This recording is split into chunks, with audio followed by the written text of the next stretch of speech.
En una ocasión se reunieron varios hombres a discutir cuál era la mejor posición para orar. Unos abogaban por estar de pie, otros de estar sentados, otros decían que lo mejor era estar de rodillas. Uno de los asistentes a esta conversación escuchaba atentamente su plática y con atención estaba atento a todo lo que ellos decían, pero de repente en un momento él dice esto: no quiero contradecir a nadie, pero puedo asegurarles que la vez que oré con más devoción fue cuando me caí en el pozo y quedé de cabeza abajo. Fue ahí donde oré con más devoción, con más sinceridad, en otras palabras. Algo parecido pasaba con el apóstol Pablo, quien oraba desde la prisión con gran devoción. Pablo, acuérdense que cuando escribió esta carta estaba preso, pero al enterarse de que Dios estaba respondiendo esas oraciones que él levantaba desde la prisión, él se llena su boca de acciones de gracia. Y es por eso que he titulado esta exposición una oración llena de gratitud, gozo y amor. Repito, una oración llena de gratitud, gozo y amor. Lo primero que vamos a ver entonces, el primer punto es gratitud gozosa. Y antes de empezar, quiero recordarles, hermanos, que nosotros estamos examinando o analizando o siendo expuestos a una carta. ¿Eso qué quiere decir? Que aunque yo lo divida por temas, por títulos, por subtítulos, o incluso que en la Biblia esté dividida por capítulos, por versículos, nosotros debemos entender que esto es una carta. Esto no tenía capítulos, no tenía divisiones, no tenía versículos, no tenía nada, era una carta. Era una carta, es como hoy podríamos decir un mensaje de texto largo, ¿sí? Y no, ustedes no ponen un mensaje de texto con capítulos, con versículos, sino que expresan todo lo que quieren expresar de una sola vez, y entonces esto es una carta. Eso quiere decir que mientras vamos desarrollando esta carta, ustedes siempre tienen que estar pendientes de que esto está conectado en un todo, en toda la carta. ¿Se entiende? Entonces, vamos a ir viendo por puntos, por partes, pero ustedes tienen que entender que estas partes son una parte de un todo, ¿sí? ¿Eso qué quiere decir? Que esto que vamos a ver en esta mañana está conectado con lo que aprendimos la semana pasada. Pablo, después de su saludo inicial, identificándose como un siervo, como un esclavo de Cristo, y a la vez identificando a los filipenses como santos, ahora sigue su carta expresando gratitud a Dios por la obra que estaba haciendo en estos hermanos en Filipos. Versículo 3 dice ahí: doy gracias a mi Dios siempre que me acuerdo de vosotros, siempre en todas mis oraciones rogando con gozo por todos vosotros. Evidentemente, hermanos, lo que Pablo está haciendo en este momento es escribirles y hacerles entender a estos hermanos que él los recordaba siempre. Él se acordaba de su relación con ellos. Y no una vez, no una, dos veces, sino dice: siempre me acuerdo de ustedes. Y no solamente se acordaba, sino que oraba por ellos, oraba a Dios por ellos, con acciones de gracias. ¿Cuántas veces? Siempre. Oraba por ellos siempre. Evidentemente, oraba por ellos siempre y oraba con gozo. Y ese gozo era producto de su experiencia vivida con ellos, pero también, como vamos a ir viendo el relato de esta carta, pero también por el informe que él había recibido de ellos. Él recuerda, pero ahora tenía una información, lo cual lo llevó a escribir esta carta. Esta carta es producto no de sus recuerdos, sino del informe que él recibió de estos hermanos. Entonces él recordaba lo vivido con ellos. Y entonces al escuchar y al enterarse de cómo estaban estos hermanos, él entendía que lo vivido, que lo que había pasado en Filipos cuando él estaba con ellos, valió la pena. No sé si ustedes leyeron Hechos 16, que la semana pasada les dije que por favor lean para entender cuándo empieza esta iglesia, cómo empieza esta iglesia. Pero si ustedes lo leyeron y si no, vuelvan a sus casas y léanlo en serio para que ustedes entiendan bien todo lo que está sucediendo acá. Pero en Hechos 16 habla que Pablo en Filipos fue tratado como un alborotador, fue tratado o fue azotado y lo metieron en la cárcel. Pero todo eso valió la pena. ¿Por qué? Porque también en Filipos Pablo tuvo el privilegio de ver a hombres y a mujeres nacer de nuevo. Pudo ser parte de la plantación de una iglesia en este lugar. Y es por esta razón que Pablo tenía gozo y gratitud por los recuerdos y por lo que estaba sucediendo con ellos. Es similar a como me imaginaba similar del gozo de Pablo en sus oraciones, y al enterarse es cuando una madre que ha dado a luz a un hijo pasa tiempos de dolor, de incomodidades, de dolores en el parto, pero todo eso pasa a un segundo plano cuando tiene a su hijo o a su hija en brazos.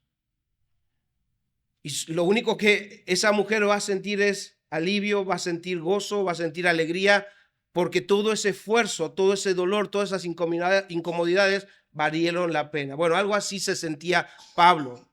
Él había visto nacer, él los había visto nacer, él los estaba viendo dar sus primeros pasos, y entonces él se sentía gozoso de ver que estos hermanos estaban ahí. Pablo dice también que se acuerda de todos ellos, no de algunos, de todos, y ora por todos. O sea que si nosotros esto lo conectamos con el versículo 1, vamos a entender que él oraba por todos los santos de la iglesia de Filipos, incluyendo a quienes, a los pastores y los diáconos. ¿Se dan cuenta que tenemos que ir conectando todo esto? Obviamente nadie quedaba fuera, todos eran llevados en oración al trono de la gracia con gratitud y gozo por el apóstol Pablo. Ahora bien, las oraciones de Pablo no eran solamente por los recuerdos vividos, sino también por el presente de los hermanos.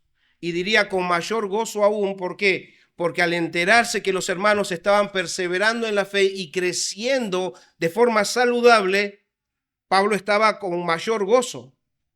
¿Por qué? Porque, hermanos, acuérdense que él los vio y ahora se entera que estos hermanos están creciendo, y eso era evidencia de ¿qué? De que Dios estaba obrando en ellos. Por eso dice en el versículo 5, por vuestra comunión en el evangelio desde el primer día hasta ahora. O sea, desde lo que pasamos, lo que vivimos, hasta el día de hoy que me vengo a enterar de cómo están ustedes. Y en este caso, hermanos, cuando nos adentremos a estos versículos y a esta oración, les voy a pedir por favor que presten atención, que si no durmieron bien, despierten, que si están cansados, estén atentos. ¿Por qué? Porque esta oración tiene un contenido rico. Y es por eso que voy a pasar tiempo explicándoles varias cosas para que nosotros podamos entender lo que Pablo quería transmitir, y para que también nosotros en este esfuerzo de estar atentos podamos entender lo que los filipenses entendieron cuando leyeron esta carta. Esta carta tiene una intencionalidad, el apóstol tenía una intención al escribir, y los filipenses al leer estas cartas posiblemente no la entendieron como nosotros la entendemos así con nuestra lectura, porque hay profundidad en estas palabras y por eso tengo que explicarlas varias veces, o voy a ir explicando para que nosotros entendamos lo que Pablo quería transmitirles. Por ejemplo, cuando Pablo dice por vuestra comunión en el evangelio, es la palabra, esa comunión es la palabra griega koinonía, que también puede ser traducido como participación, por vuestra participación o por vuestra asociación en el evangelio. ¿Y por qué tenemos que adentrarnos en esta palabra? Porque fíjense esto, en primer lugar, esta palabra se refiere a una comunión de gracia. ¿Qué quiere decir eso? Que no es una comunión natural, tampoco es inventada por el hombre como, por ejemplo, un club social. Esta comunión es sobrenatural, viene de Dios y es con Dios por medio de Jesucristo y aplicada por el Espíritu Santo en el evangelio. Hermanos, no existe mayor motivo de gratitud y gozo que el saber que hombres y mujeres pecadores, lejos, destituidos de Dios, tengan comunión, tengan coinonía con Dios. Eso era imposible y es imposible sin la persona de Cristo. Pero hermanos, con estas palabras Pablo está diciendo que lo imposible se hizo posible para los filipenses cuando Dios les dio el don de la fe para creer en el evangelio que Pablo les predicó. Como dice también el apóstol Juan refiriéndose a esta comunión en Primera de Juan capítulo 1 versículo 3 dice: lo que hemos visto y oído, eso os anunciamos. Ellos predicaban el evangelio para que también vosotros, dice ahí, tengáis comunión con nosotros, y nuestra comunión, otra vez la palabra, ahí está la palabra coinonía, y para que nuestra coinonía verdaderamente esté con el Padre y con el Hijo. O sea, todo empieza con Él. Ellos estaban siendo participantes, estaban haciendo coinonía con Dios y con Cristo, y de esa manera se unían. Y es por eso que en segundo lugar esta palabra comunión o coinonía apunta a que los cristianos tienen comunión o tienen compañerismo unos con otros. Por eso Pablo dice que los filipenses fueron participantes en el evangelio desde el primer día hasta ahora. Fíjense cómo esa comunión con Dios se remarca en la comunión unos con otros. Desde el primer día hasta ahora, dice ahí. Y otra vez, si hacemos memoria de Hechos 16, está diciendo que desde el primer día que el Señor abrió el corazón de Lidia para escuchar el evangelio y responder al evangelio. ¿Y qué pasó cuando ella creyó? Abrió la puerta de sus casas para estar en comunión con los que habían traído estas buenas noticias. Comunión con Dios hace que tengamos comunión unos con otros. Desde el primer día, o sea que desde que el carcelero escuchó el mensaje de Dios, se convirtió y después los lleva a su casa, cura sus heridas y les da de comer. Comunión con Dios, comunión con hermanos. Eso nos indica que los filipenses desde el primer día ayudaron a Pablo en la evangelización, y cuando él se fue de Filipos le enviaron ofrendas para que continúe predicando el evangelio y también para suplir sus necesidades. Estuvieron en coinonía con él, dice, desde el primer día hasta ahora. Y Pablo dice eso, ¿por qué? Porque los filipenses habían enviado a Epafrodito con provisiones y ánimo para Pablo. Eso lo vamos a ir viendo en el desarrollo. Epafrodito era uno de los filipenses que había llegado con ellos, y él entendía que esa comunión con ellos era intensa. Era intensa, era real, era evidente la comunión que ellos tenían. En resumen, esta palabra va desde una comunión espiritual con Dios en el evangelio a la participación práctica los unos con los otros, lo cual es más que solo pasar tiempo entre hermanos. A veces el pasar tiempo con hermanos lo llamamos como coinonía, pero Pablo en esta palabra no está diciendo, bueno, vino a pasar tiempo conmigo, no, era una relación afectiva y era una relación práctica en lo espiritual, en el apoyo, en el ministerio del evangelio, eran unas relaciones más espirituales que simplemente sentarnos a pasar tiempo. Entonces, esta coinonía nos ayuda a entender que la coinonía, la comunión que nosotros tenemos con Dios tiene que reflejarse en el intenso afecto, en la intensa comunión que debemos tener unos con otros. Por ejemplo, con esta relación práctica, con esta participación en el evangelio, hay un ejemplo en 2 Corintios capítulo 8, versículo 3 al 4. Fíjese cómo Pablo aplica esta misma palabra que es coinonía con Dios, pero coinonía con los hermanos.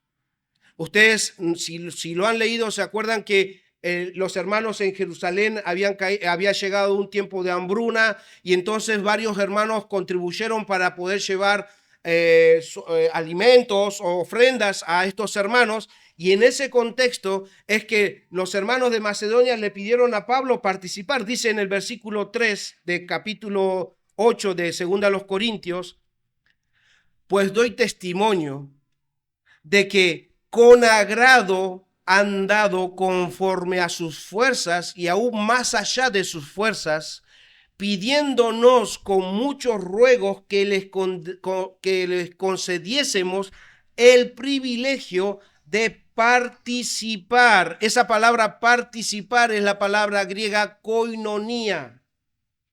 O sea, que estemos en comunión aún en esto, en este servicio para los santos.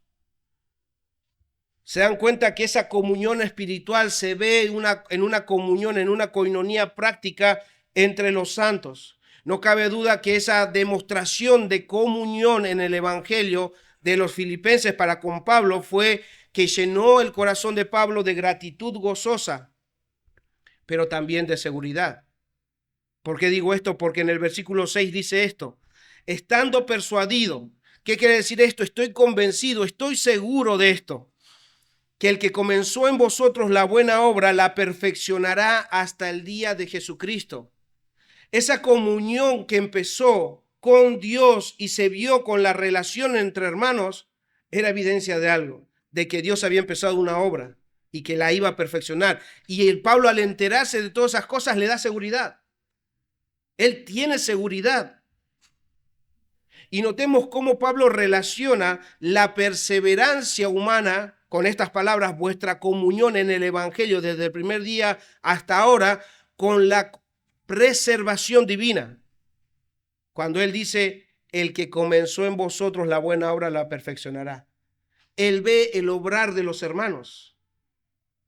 Él ve la perseverancia de los hombres, pero entiende él que esa perseverancia no puede ser producto de ellos, sino que es por la preservación divina. Entonces, ¿cómo no expresar gratitud, gozo y confianza a Dios al enterarse que los hermanos estaban perseverando en la fe? Eso era evidencia, hermanos, que la fe de ellos y que el obrar de Dios en sus corazones era genuino. Hermanos, Pablo, desde una prisión, quiere que estos filipenses estén seguros de esa buena obra que Dios empezó en ellos.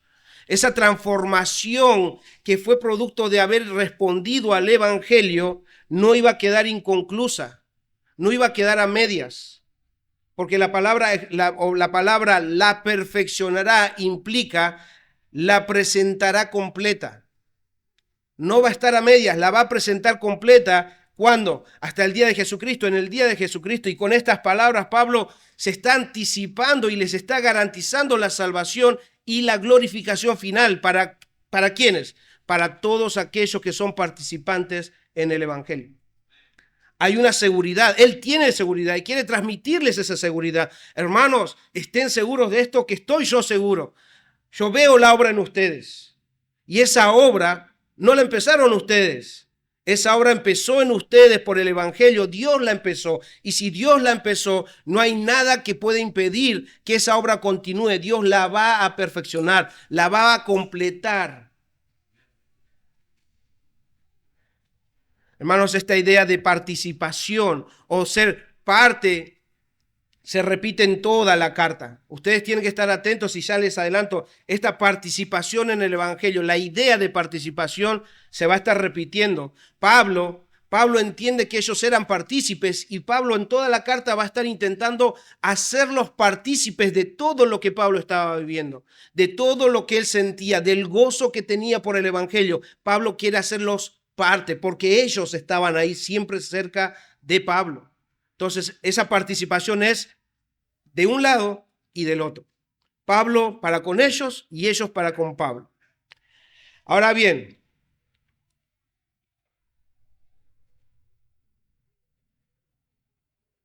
al escuchar que Pablo en sus oraciones al escuchar que las oraciones de Pablo estaban llenas de gratitud, gozo y seguridad, acordándose de sus hermanos siempre.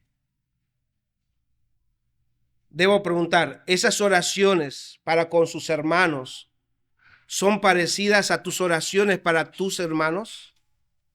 ¿Oras de la misma forma que el apóstol Pablo, lleno de gratitud, gozo y seguridad?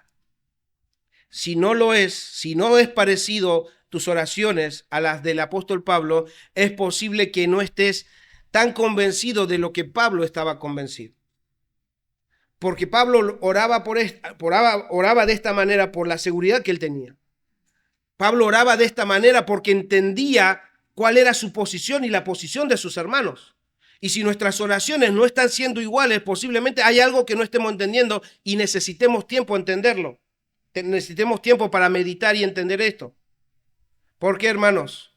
Porque cada uno de nosotros debe tener la convicción que en el momento de haber creído nosotros en este 2025 o cuando el Señor los rescató, en el momento de nosotros haber creído en el Evangelio, nuestra unión con Cristo y la comunión, la coinonía con Dios se hizo efectiva.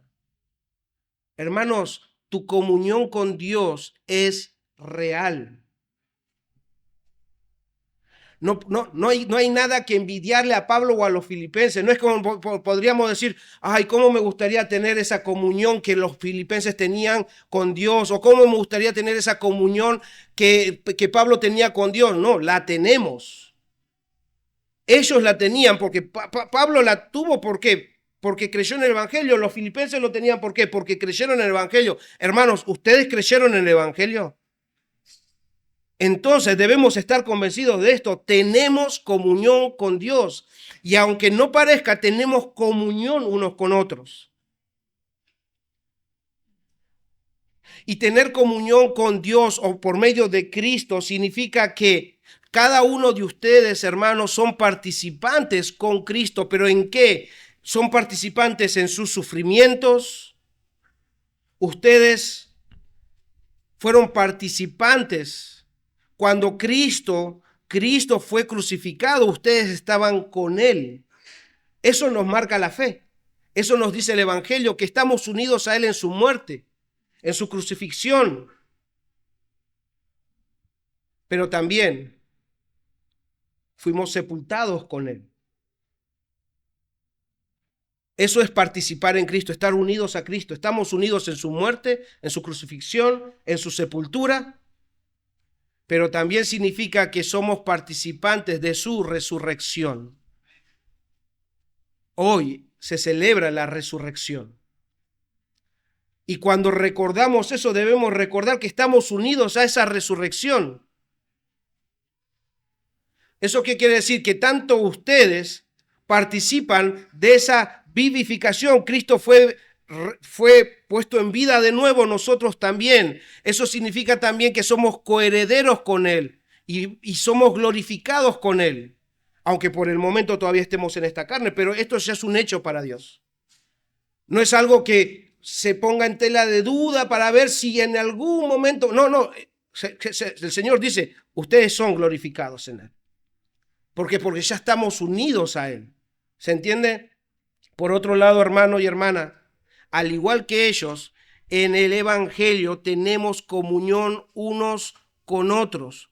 O sea, que el que está sentado a tu lado, aún con sus defectos, porque los tiene, porque ninguno de ustedes es perfecto, pero si ustedes miran alrededor, ese que está sentado al lado tuyo con sus defectos es participante del Evangelio. Eso significa que él, al igual que vos, tienen el mismo Padre, respondieron al mismo Evangelio, tienen el mismo Salvador, por tanto, son conciudadanos del reino de Dios, son compañeros y miembros del mismo cuerpo. Ahora, obviamente estas son palabras que nos puede gustar a nuestro oído, pero hermanos, eso tiene que entrar en la profundidad de nuestra alma. Porque si aprendemos a asimilar estas verdades, entonces vamos a aprender a orar como Pablo, con gratitud, gozo por cada uno de nuestros hermanos. Pero si nosotros salimos de acá y nos olvidamos de todo esto, bueno, seguiremos esperando a ver de experimentar esto, pero si nosotros entendemos esto y meditamos en esto, vamos a poder hacerlo. Y por otro lado, como vimos que en el Evangelio Dios transmite seguridad y Pablo tenía seguridad. Eso también es para nosotros, no para ellos solamente. Eso quiere decir que, hermano y hermana, si Dios comenzó una obra en tu vida por medio de Cristo, debes estar seguro que Él va a continuar su obra y la va a perfeccionar. Porque yo sé que cada uno de ustedes anhela todavía seguir creciendo. Y muchas veces se frustra cuando ve cosas que todavía faltan quitarnos de nosotros. Pero debes estar seguro de esto. Esa frustración debe llevarte a entender la seguridad de la obra de Dios en tu vida. Es más, esa frustración es producto de esto, porque Pablo de alguna manera les transmite esta seguridad, pero no para que se queden quietos, sino para que ellos sigan participando del evangelio, sigan siendo prácticos en el evangelio. Entonces debes estar seguro que la obra en tu vida Dios la va a completar. Como dice un hermano, la obra que en mí es por ti comenzada, será por tu gracia plenamente consumada. Hermanos,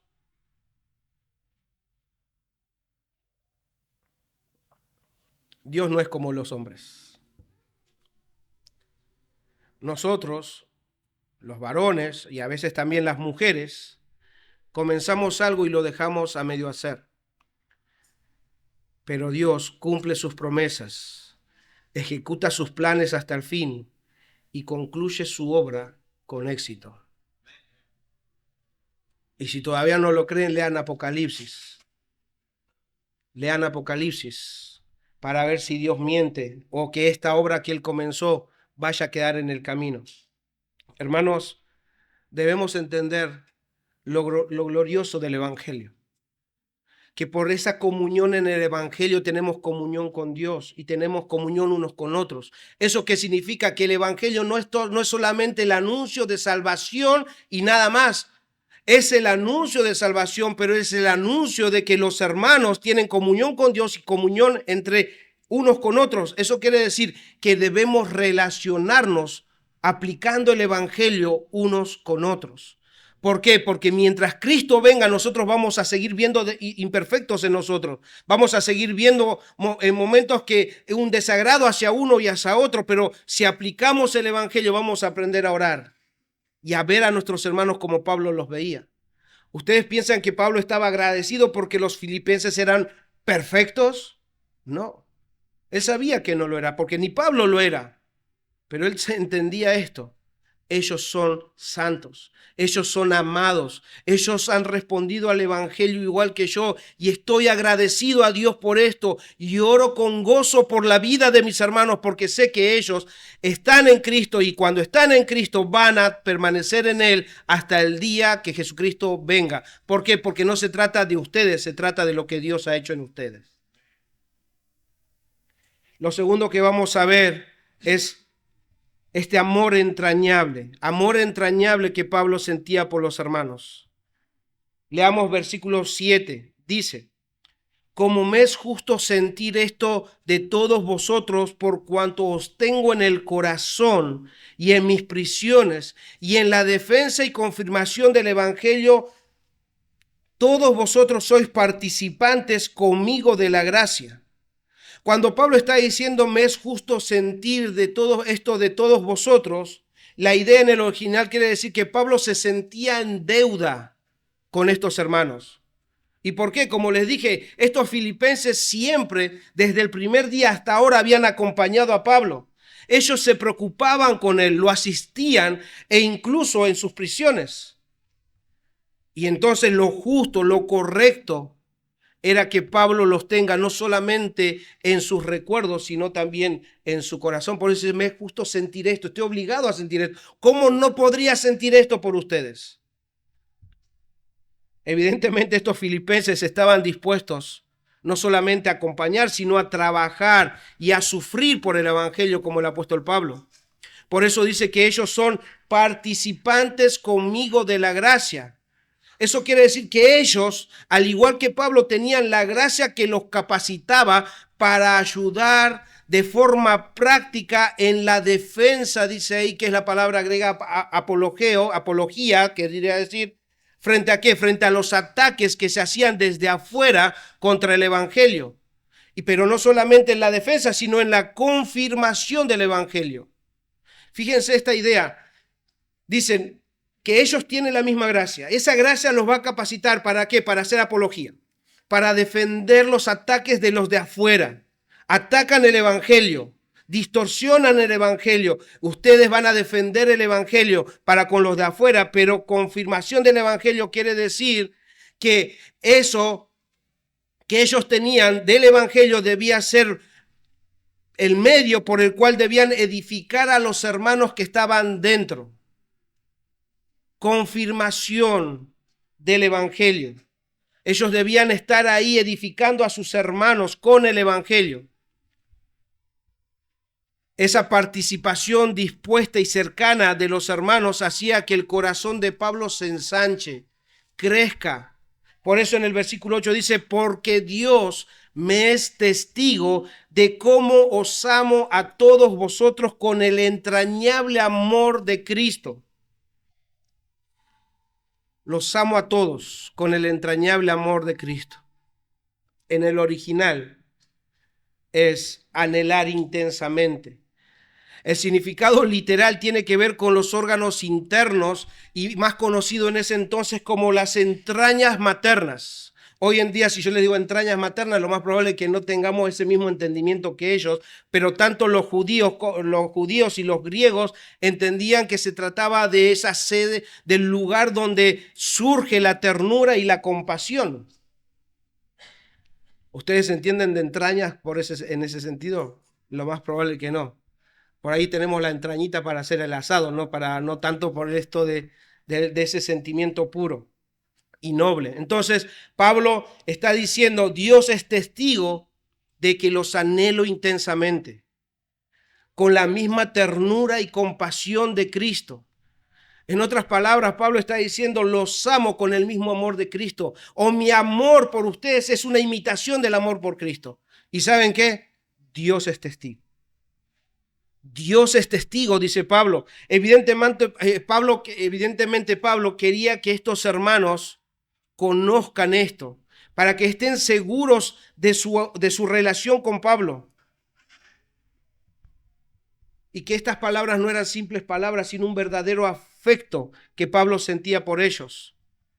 Y es por eso que Pablo pone a Dios como testigo. ¿Por qué? Porque Dios conoce lo más interno del corazón. Él conoce las intenciones. Y si Él pone a Dios como testigo, Él está diciendo, miren, Dios sabe lo que hay en lo profundo de mi ser. Y lo que yo les digo no son simplemente palabras, sino es verdad delante de Dios.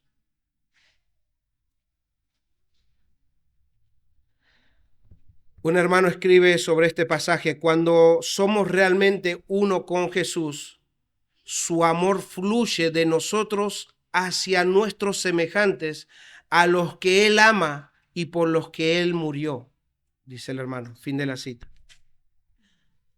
Hermanos, este amor entrañable de Cristo es el mismo amor que ha sido derramado en sus corazones cuando ustedes creyeron en el evangelio. Y posiblemente, así como nos cuesta asimilar que somos santos, que somos esclavos y tenemos que trabajar en nuestra mente para poder comprender eso y vivir de acuerdo a eso, también nos cuesta asimilar y practicar este amor entrañable de Cristo, aunque lo tengamos. ¿Por qué? Porque el único amor que conocimos y que practicamos a lo largo de nuestras vidas es un amor egoísta, un amor romántico, un amor lleno de concupiscencias. En síntesis, lo único que hemos conocido a lo largo de nuestras vidas es un amor mundano y no cristiano. Entonces vamos a tener que esforzarnos para renovar nuestro entendimiento, para poder entender esta gran verdad y empezar a vivir de acuerdo a este amor entrañable de Cristo.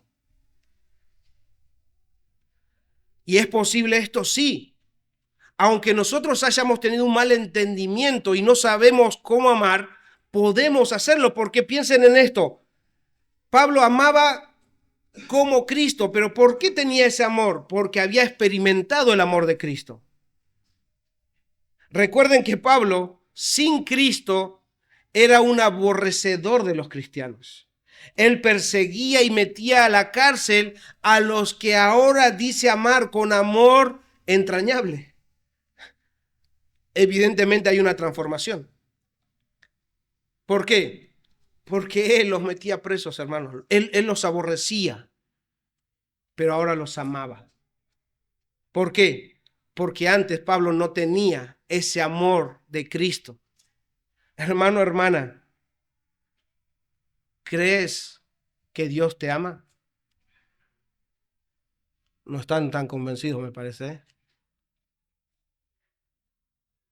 Y no es que quiera escuchar tu respuesta, pero sí quiero animarte a que en esta mañana vos estés seguro y segura de que Dios te ama. Te ama porque estás unido a Cristo. Y Dios ama a Cristo. Y en Cristo eres receptor de su amor. Dios te ama y ha derramado de su amor en vos. ¿Y saben qué? Cada uno de nosotros contamos con la misma gracia que capacitó a Pablo y a los filipenses para amar entrañablemente, de manera práctica, a sus hermanos. Por eso les decía, ustedes no tienen nada que envidiarlos, ustedes tienen lo mismo, ustedes si experimentaron el amor de Cristo está en ustedes. Pero al igual que ellos, nosotros necesitamos aprender a depender de la gracia para amar entrañablemente. Por eso es que necesitamos refrescar y madurar y también renovar nuestro entendimiento. Como les dije, el amor de Cristo ya está en nosotros. Pero ¿saben qué? No va a salir de nosotros por arte de magia si no somos nosotros intencionales y prácticos como lo fueron Pablo y los filipenses. Ellos eran participantes de este amor. ¿Y cómo nosotros sabemos? Por cómo se relacionaban y cómo se daban los unos a los otros. Y eso era producto de haber aprendido a depender de la gracia. Hermanos, todos nosotros necesitamos de la gracia para relacionarnos unos con otros, pero también necesitamos de esa gracia para llevar la tarea de defender y proclamar el evangelio en este mundo. Y gracia para confirmar, animar y edificar a nuestros hermanos por el evangelio. Y agrego algo más, no solamente entre nosotros, porque si no nos vamos a terminar convirtiendo en egoístas en el sentido de que, bueno, voy a amar a mi hermano, a mi hermana, voy a ser participante, voy a ser práctico con mis hermanos, debe ir un poco más allá, hermanos. Cada uno de nosotros debe aprender incluso a estar dispuesto a enviar a nuestros hermanos para la obra del ministerio. Y aunque nosotros no pensemos que eso es participar en el evangelio, eso es estar en comunión con el evangelio. Cada uno de nosotros debemos estar preparados un día de tener que tener la iniciativa de decir, voy a apoyar una obra, voy a ir con los hermanos a edificar la iglesia. ¿No lo hicieron así con el Epafrodito? Los hermanos tuvieron que dejar ir a Epafrodito. Está difícil el nombre, pero a lo largo de la carta me voy a acostumbrar. Ellos tuvieron que aprender a dejar ir a Epafrodito. Epafrodito tuvo que estar dispuesto a ir. Aunque no estaba yendo a plantar iglesia, estaba yendo a apoyar a Pablo, quien plantaba iglesias. Imagínense cómo esa participación en el evangelio no solamente queda entre nosotros, sino va más allá. Porque entendemos que los hermanos que están en otro lado, como misioneros plantando iglesias, también son participantes con nosotros del evangelio.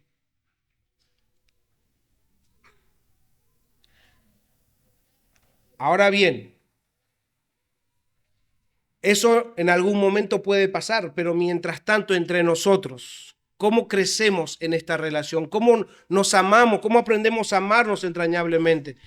Hermanos, si nosotros nos relacionamos solamente en las reuniones de domingo, no vamos a aprender a amar entrañablemente. Es un tiempo reducido y cuando terminamos muchos nos distribuimos, nos vamos rápido, otros se quedan, pero ese tiempo no es suficiente para nosotros crecer en amor. Piensen ustedes los que están casados. Los que están casados. Cuando se conocieron y entendían, en ese momento seguramente no entendían que la voluntad de Dios era que estén juntos, pero ustedes querían estar juntos, querían pasar tiempo. ¿Y cuánto pasaban tiempo? ¿Cuánto? ¿Un minuto, 1 hora, 2 horas en la semana? ¿O procuraban pasar más tiempo? Y en ese pasar tiempo pudieron conocerse más, pudieron entender que Dios estaba poniéndolos para que puedan ustedes unirse en matrimonio. Y ustedes creen que nosotros vamos a entender el propósito de Dios los unos para con los otros si nosotros no pasamos tiempo. Y gracias a Dios que hemos empezado nosotros a tener reuniones en el sentido más particular, pasar tiempo con los hermanos, y yo les aseguro que ese pasar tiempo con los hermanos en el discipulado va a ir ensanchando nuestros corazones. Pero debemos tener esta perspectiva. ¿Lo hacemos para qué? Para ser participantes, para que esa comunión con Dios se empiece a reflejar en nuestra comunión con nuestros hermanos, para que ese amor que Dios ha derramado en nuestros corazones se refleje para nuestro amor con nuestros hermanos. Solamente así, si empezamos a relacionarnos de manera práctica, nuestro amor va a ser como el amor de Cristo, relacional. El amor de Cristo es relacional. Por eso muchas veces yo le digo, hermanos, traten de olvidarse de los mensajes. O si lo usan, pero no se conformen solamente con mensajes, traten de ser intencionales con sus hermanos. Porque solamente así vamos a aprender a amar con ese amor entrañable de Jesucristo. Y lo más glorioso es que vamos a poder decir un día, si ya lo pueden decir, gloria a Dios. Pero vamos a poder decir, Dios es testigo. Vamos a poder ver a nuestros hermanos y poder decirle como el apóstol Pablo, Dios es testigo de que los amo con el amor entrañable de Jesucristo. Que mi amor para con ustedes es el mismo amor que Cristo para con ustedes. Dios quiera que un día podamos decir lo que Pablo dijo en esta carta. Lo tercero que vamos a ver es oración por frutos que den gloria a Dios.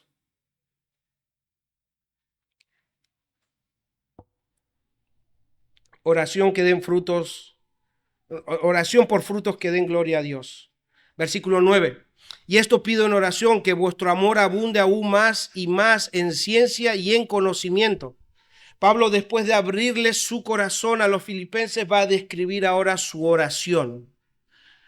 Pueden ver que Pablo no pide que los hermanos tengan amor, porque como dije antes, el amor ya estaba en ellos. Lo demostraban y Pablo lo veía, pero no quería que se conformen o se acostumbren y se detengan. Por eso él pide que, en oración, pide que su amor abunde. Eso significa que aumente, que crezca. Y como el amor cristiano no es un amor ciego ni basado en sentimentalismo vacío, Pablo ora que su amor abunde en ciencia. En ciencia, eso en el original es en conocimiento. O sea que Pablo está pidiendo que su amor esté anclado en el conocimiento genuino y pleno de la palabra de Dios, y ese amor sea regulado por la palabra de Dios. Crezca en el conocimiento de la palabra de Dios y sea regulado por la palabra de Dios. Y agrega en todo conocimiento. Parece una contradicción, pero esa palabra en todo conocimiento se traduce como discernimiento. Los filipenses necesitaban discernimiento para distinguir entre lo correcto y lo incorrecto. Necesitaban sabiduría para aplicar de manera práctica el conocimiento de la palabra de Dios. Y es importante notar, hermanos, que Pablo ora para que abunden en amor, conocimiento y discernimiento. No lo separa, ni pide que por lo menos algunos de estas tres cosas estén en ellos. No, pide por las tres cosas. Y un hermano dice al respecto, el conocimiento sin amor no tiene ningún valor espiritual. Pero si una persona posee amor y carece de conocimiento o discernimiento, puede mostrar mucho ardor y entusiasmo y entregarse a toda clase de obras. Sus motivaciones pueden ser dignas y sus intenciones honorables, pero sin embargo podría estar haciendo más daño que bien y corre el riesgo de ser extraviado doctrinalmente. Hermano, fin de la cita, debemos nosotros entender que si Dios inspiró a Pablo a escribir y enfatizar la necesidad de abundar en amor, con pleno conocimiento y discernimiento agudo, haríamos bien nosotros en no separarlos. Por alguna razón Dios inspiró para que lo ponga juntos. Si no lo hubiese puesto separado, opcional. No, tienen que crecer en amor, conocimiento y discernimiento. Entonces, también debemos nosotros procurar lo mismo.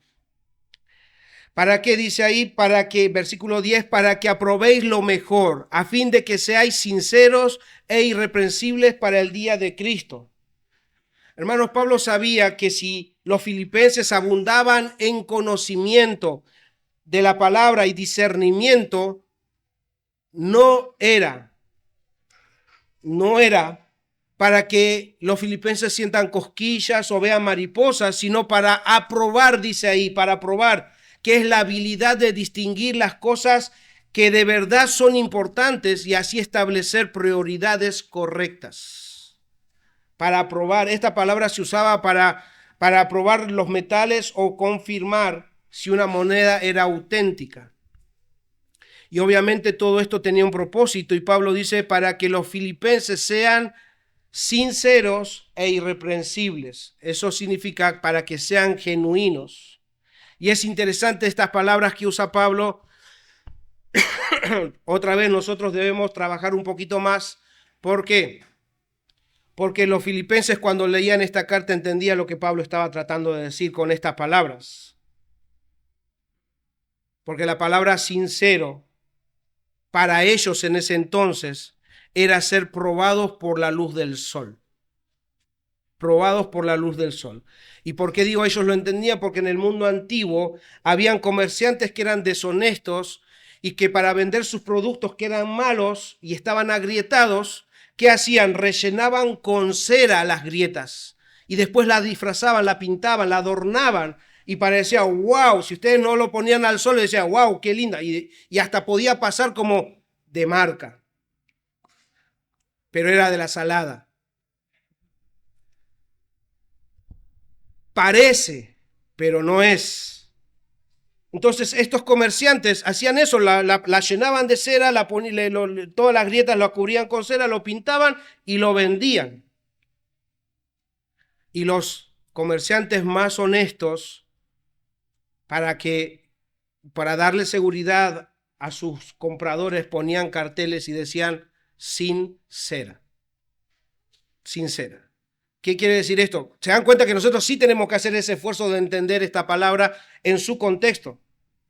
Entonces, ahora sí entendemos que Pablo oraba para que los filipenses sean auténticos, sean sin grietas por dentro, íntegros en sus relaciones para ser irreprensibles, dice ahí. Eso significa libres de culpa. Y agrega algo más, y llenos, versículo 11, llenos de fruto de justicia que son por medio de Jesucristo para gloria y alabanza de Dios. Hermanos, para terminar, Pablo establece el fin último y supremo de sus oraciones. Y es que la vida en el evangelio de los filipenses lleve gloria a Dios. Hermanos, Pablo sabía que los filipenses no eran salvos por obras, sino por gracia, por medio de Jesucristo, pero fueron salvos para que anden en buenas obras, y esas buenas obras son estos frutos de justicia que dice Pablo ahí. Pablo quería que cuando las personas vean las obras de los filipenses, sean movidos a alabar y a glorificar a Dios. Hermanos, si nosotros vemos todo este relato del 3 al 11, Debe haber en nosotros despertar la humildad y poder decir lo que una vez dijeron sus discípulos, los discípulos de Cristo. Nosotros deberíamos ir a casa o ahí donde están sentados podríamos decir, Señor, enséñanos a orar. Enséñanos a orar. Pero cuando nosotros hagamos esa oración, automáticamente no esperemos algo que nos va a enseñar a orar. No, una vez que decimos, Señor, enséñanos a orar, dirijámonos y veamos estas oraciones. Tanto la oración de Pablo acá, las oraciones de Jesús y tantas oraciones que hay en la Biblia, y entonces aprendamos a orar. Hermanos, como vimos, el apóstol Pablo estaba seguro de que Dios iba a continuar su obra en estos hermanos de Filipos. Pero esa seguridad no hizo que él deje de orar. O sea, yo puedo estar seguro, no, yo estoy seguro que ustedes van a crecer. Así que no hace falta que ore. No. Pablo no deja de orar por ellos. Entonces hoy ustedes pueden irse animados, seguros de que Dios va a continuar su obra en ustedes o en sus hermanos, pero les pido por favor que no dejen de orar por sus hermanos. No dejen de orar por sus hermanos, no dejen de orar por mí, como yo no tengo que dejar de orar por ustedes. Que podamos nosotros ir a nuestras casas y empezar a dar acciones de gracias a nuestro Dios, que podamos orar con gozo por nuestros hermanos, que podamos orar en privado, pero también que podamos orar juntos. Hermanos, por medio de nuestras oraciones podemos glorificar a nuestro Dios. Así que aprendamos a estar en comunión, orando unos por otros, tanto en nuestro cuarto cerrado, pero también cuando nos reunimos a orar, por ejemplo, hoy a la mañana o cuando nos reunimos a orar los miércoles, debemos aprender a orar. Señor, enséñanos a orar, pero nos quedamos en casa. Señor, enséñanos a orar, pero no vemos la Biblia. Señor, enséñanos a orar, pero no tenemos comunión. ¿Cómo puede el Señor hacer? No va a venir así si el Señor dispuso cómo nos va a enseñar a orar.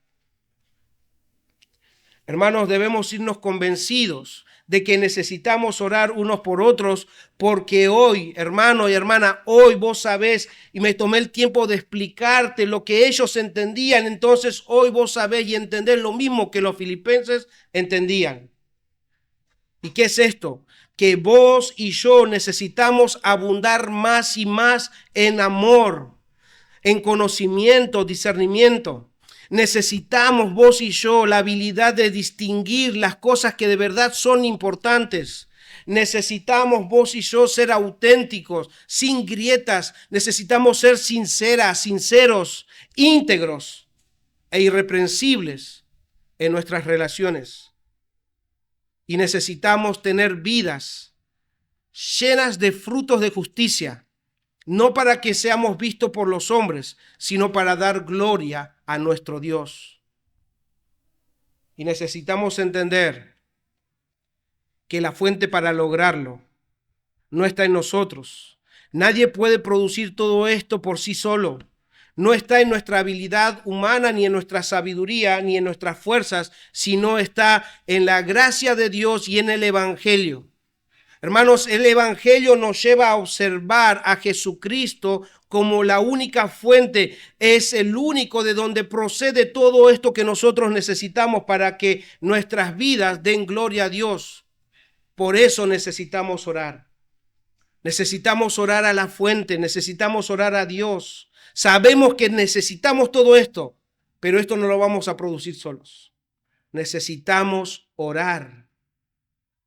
Hace un tiempo estábamos leyendo un libro en los miércoles que tenía una pregunta que les puedo hacer hoy en esta mañana. Hermano, hermana, ¿oras?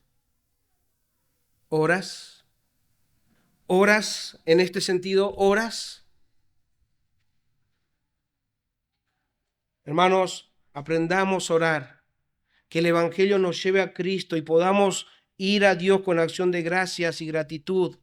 Y amigo, amiga, que estás en esta mañana sin Cristo, para ser participante del Evangelio como lo somos nosotros y tener comunión con Dios como tenemos nosotros, debes primero creer en el Evangelio. Debes creer en el Evangelio, que no es otra cosa que creer que Jesucristo murió por tus pecados y que Él resucitó para perdonarte y darte su salvación. Y solamente eso no, incluso Él te salva, te perdona, pero te pone con los hermanos en la iglesia para que tengas comunión también con ellos. Si crees en Cristo esta mañana, tu corazón va a ser cambiado, porque tu corazón va a ser receptor del amor de Cristo. Y así podrás amar al Señor y amar a tus hermanos. Iglesia, que nuestras vidas transformadas por el Evangelio continúen creciendo en amor y en conocimiento de Dios.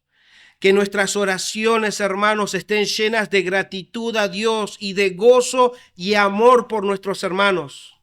Y que nuestra participación en la defensa y confirmación del Evangelio sea cada vez más evidente y práctico en nuestra iglesia para gloria de nuestro Dios.